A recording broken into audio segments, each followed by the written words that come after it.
She is a New York Times best-selling author, and she was the co-host of Dinner and a Movie. You are going to love her. Please welcome to the stage, Annabelle Gurwitch.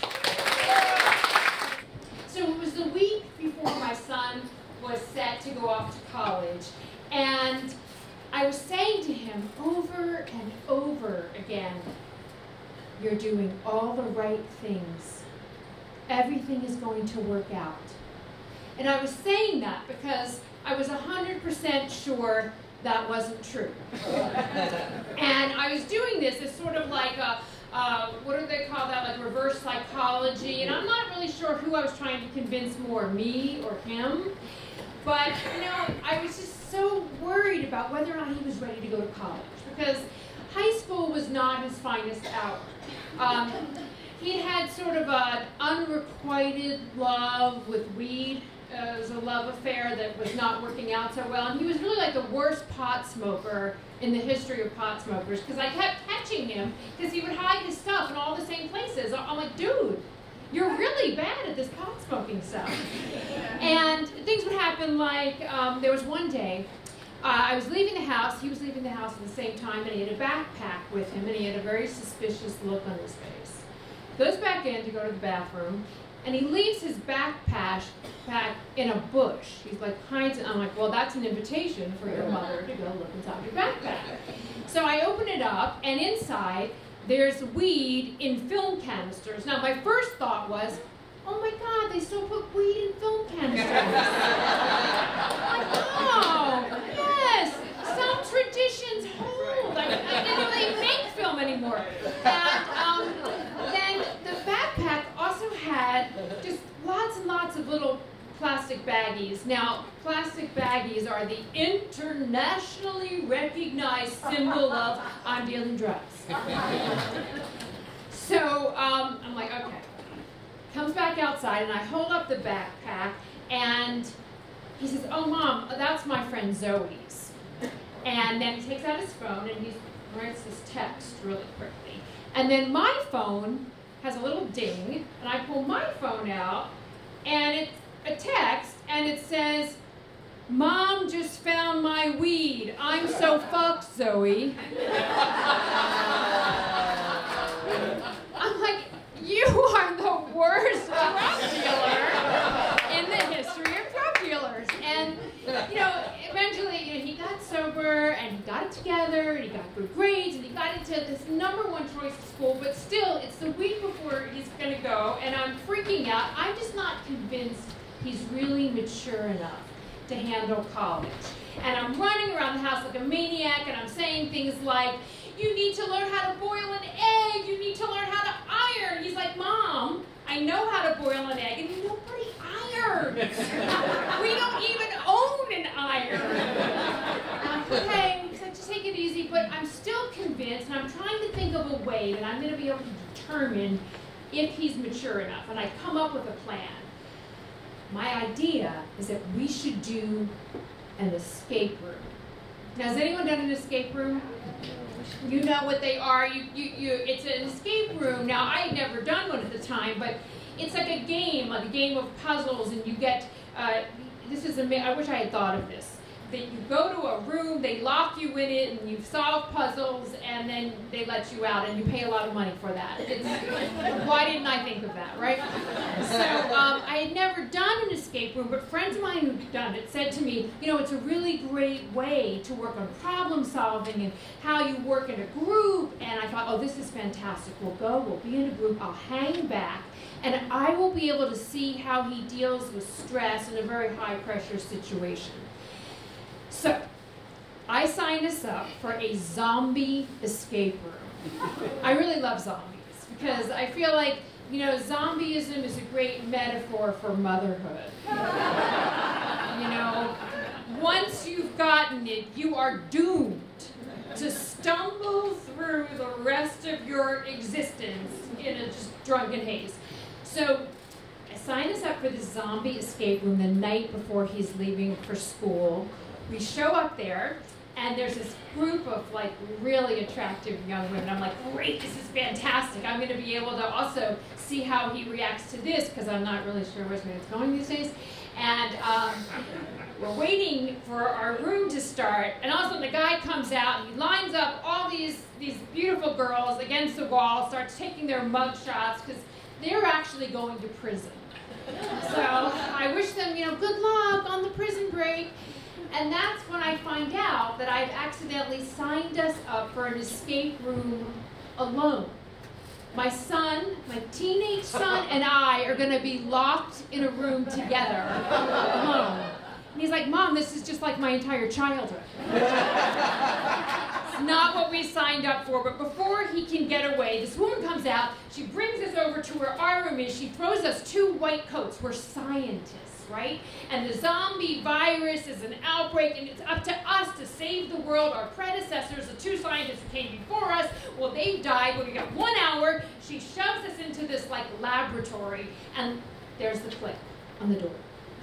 And it's really kind of hokey, right? It's like a room, it's like a lab, and there's fake blood smeared, and there's a plastic hand with blood on it on a gurney. It's really hokey, but I'm getting really nervous because it's clear from the minute we go in there that I've made a miscalculation here because, see, I love zombies, has anyone watched The Walking Dead? Yeah. Right? I love The Walking Dead because it's all about alliances and figuring things out, and it's about Rick. He's so cute, right? But this is not like that. There's no Rick here. What's happening is science and math. I have signed us up to do science and math for an entire hour to solve these problems. I became an actor and a writer to get away from science and math. And the first thing is this equation, right? We have to solve an equation to get the clues, and it's really pretty simple. It's 6 times x equals 12. But I'm so nervous, I scream, we're all gonna die! And he's like, Mom, it's just you and me, I got this. And over the next few minutes, the next half an hour, he's solving these problems. There's geometry, there's algebra, there's this thing that's we have to hand crank electricity and do this game of operation. And then, I've managed to do one thing. We're supposed to mix liquids to make a serum, and we have to figure out how to take the colors, the colored liquids, and make purple. And I'm like, red and blue make purple. I'm operating at a kindergarten level of science. I'm very proud of that. And then there's zombies start knocking at the door, and there's this little video feed, and there's these zombies outside the door. I'm getting really nervous because the big puzzle that we have to solve involves the periodic table.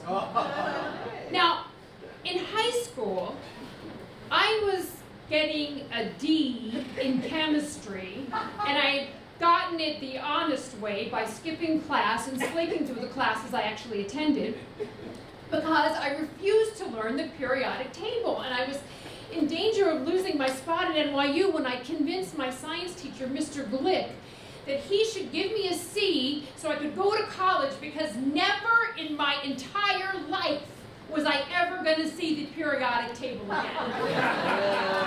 And the zombies are knocking at the door, and unbelievably, my son actually knows that it's BR is borium, it's a gas, or it's I never learned the periodic table.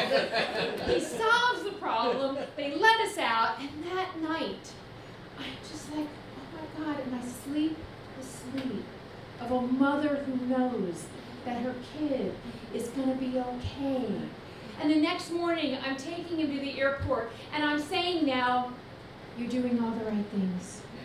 Everything is going to work out. And this time, I really mean it. And I get there, and we're in front of the TSA, and I'm crying, and I'm saying, I'm so proud, you're so amazing. And he starts to walk off, and I'm waving, and he's waving me off. And all of a sudden, the alarms are going off, dogs are barking, and the TSA people have their guns out, and they're pointing them at my kid because, unbeknownst to me, my son, after the escape room, went to a bonfire rave and thought it would be a good idea to not take a shower or change his clothes, and he was covered from head to toe with accelerant. And not only that, but he was trying to get through the TSA with his fake ID, which was in a different name than his plane ticket. And in exactly 15 seconds, I went from, "You're amazing," to, "You're an idiot." Now, luckily, there are a lot of kids who were leaving from LAX that day, and the TSA people had a sense of humor, and he had his high school ID, which was actually in his right name. They thought it was kind of funny and able to say who he is. So he starts to head up that escalator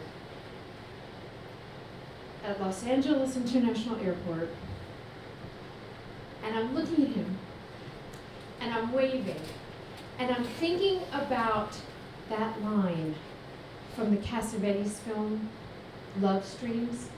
Do you know that film? Jenna Rowland, she says, "Love is a stream. It's continuous. It never stops." And I'm thinking about how that's so true. Like, love is like a stream of love rushing from me to him, and I just feel that as I'm watching him go up the escalator, and I feel it's like a river, and it's just like waves of love for him. And the thing is that a river flows in only one direction. Because my kid is not looking back at me.